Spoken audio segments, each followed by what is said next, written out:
நான் சொல்றது புரியுதா மாளவிகா? சொல்லுங்க. நாம இப்ப பேசிக்கிட்ட பழைய விஷயங்கள்லாம் ஞாபகத்துக்கு வருது. நாம பிரியறதுக்கு சில காரணங்கள் இருந்துச்சுல்ல? அதெல்லாம் முடிஞ்சு போச்சு.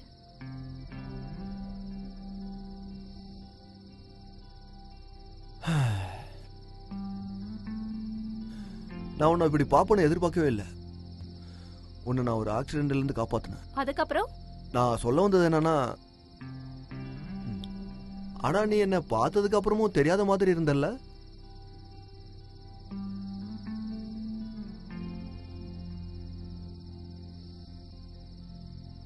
இன்னைக்கு ராத்திரி நம்மளுடைய பழைய ஞாபகங்களை ஞாபகப்படுத்தலாமா? இந்த 8 மாசத்துல உங்களுக்கு எத்தனை கேர்ள் ஃப்ரெண்டோட பழக்கம்? அது ஒரு கிட்டத்தட்ட ஒரு 3-4 இருக்கும். கொஞ்சம் பேசுன, அதுக்கப்புறம் அப்படியே கைய பிடிச்சுக்கிட்டு. அவ்வளவுதானா? உனக்கு தான் என்னன்னு தெரியும்ல. சரி, இப்போ நீ உன் விஷயத்த சொல்லு. லிஸ்ட் ரொம்ப பெருசா இருக்கும்னு நினைக்கிறேன். உனக்கு தான் தெரியுமே. ஆத்னாப், அருணாப், ராகுல், திவான்ஷு. போதும் போதும், கொஞ்சம் நிறுத்து. புரிஞ்சுக்கிட்டேன். ஆனா சொல்லாம இருக்க முடியாதுல்ல. முகர்ஜின்னு சொன்னா அப்படியே நான் ரொம்ப சந்தோஷத்துல இருப்பேன். ஆனா இன்னைக்கு நான் உன் கூட இருக்கேன்ல. எல்லா ஹஸ்பண்டும் இப்படிதான், நீங்களும் அப்படிதான். ஆனா எல்லா ஹஸ்பண்டும் நினைக்கிற மாதிரிலாம் ஒண்ணு கிடையாது. இது பழைய கதை. அவங்கிட்ட உனக்கு அப்படி என்னதான் கிடைச்சதோ தெரியல. ஒன்னும் இல்லாம நான் எதுவும் பண்ண முடியாதுல்ல. அது உனக்கு நல்லாவே தெரியும். என்ன இப்படி பாக்குற? உன்னை எனக்கு ரொம்ப பிடிக்கும். அப்படின்னா? நீ எவ்வளவு அழகா இருக்க. நம்ம 2 பேருக்குள்ளேயும் எப்பவுமே இருக்கிற காதல், அதை பத்தி உன்னுடைய அபிப்பிராயம் என்ன?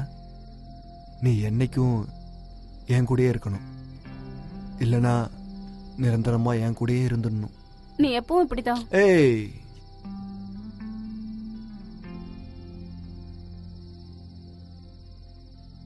பன்னெண்டு மணி ஆச்சு. யாருக்கு? நாளைக்கு காலையில என்ன ஸ்டுடியோக்கு கூப்பிடுங்க. ஆனா உன் கூடவே இருக்கிறதுக்கு என்ன எப்பவுமே கூப்பிட மாட்டியே. கொஞ்சம் கூட எதிர்பார்க்கல. உனக்கு அவ்வளவு அவசரமா இருக்கா? ஆக்சுவலி எனக்கும் ஆசையா தான் இருக்கு. அந்த ஆசை இப்ப எனக்கு பெருசா வளர்ந்துருச்சு. ஒரே நேரத்துல 2 ஷிஃப்ட் எல்லாம் பாத்திருக்கேன். அது எவ்வளவு போர் தெரியுமா? ஏன் அப்படி சொல்ற? நான் தான் சொன்னல, அதிகமா ஆசை இருக்குன்னு. ஆனா எனக்கு ஓகே தான். பழைய ஆட் ஏஜென்சி அது ரொம்ப ஈஸியான வேலை. அப்புறம் எப்பவும் உன் கூடயும் இருக்க முடியாது. எனக்கு என்ன தோணுதுன்னா, நம்ம 2 பேருக்குள்ளே இருக்கிற ரிலேஷன்ஷிப் இன்னும் அதிகப்படுத்தணும்னு. யாராவது அம்மா கிட்ட போய் சொல்லிட்டு டைவர்ஸ் ஆன பொண்டாட்டி கூட சந்தோஷமா இருக்க வருவானா? அன்னைக்குதான் என்னோட கார்டு கொடுத்தனே. ஆனா நீ என்ன கூப்பிடுவேன்னு கொஞ்சம் கூட எதிர்பார்க்கல. என்ன சொல்லு. கடந்த 8 மாசமா எனக்கு ஒரு தடவை கூட நீ போன் பண்ணவே இல்லை. நானும் கூப்பிடல. அப்படிலாம் இல்ல. உனக்கு ஞாபகம் இருக்கா?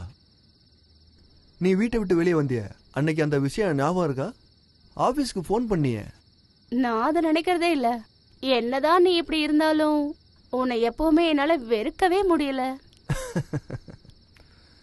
எனக்கு உன் சத்தம் கேட்டுக்கிட்டே இருக்கணும். அதுக்கு தான் நான் அடிக்கடி ட்ரை பண்ணிக்கிட்டே இருந்தேன். அன்னைக்கு நீ அவன் யாரு, டிவன்சன் கூட இருந்தில்ல? எனக்கு ஞாபகம் இருக்கு. ஆக்சுவலா உன்னை ஏமாத்தணும்னு தான் நினைச்சேன். இரு, ஒரு சிகரெட் எடுக்கிறேன். ஓ, உனக்கு இன்னும் அந்த பழக்கம் இருக்கா? என்ன அடி வேணுமா? சிகரெட் எடுத்துக்கவா? உங்ககிட்ட இருந்து எடுக்க வேண்டியது முதல்ல எடுத்துக்கிறேன்.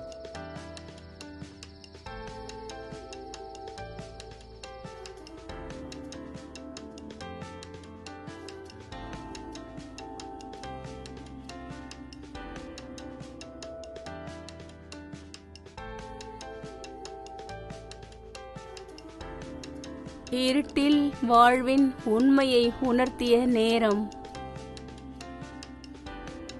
என் சிறகில்லாத தேகத்தில் உன் தேகம் பட்டு நான் பறந்தேனே.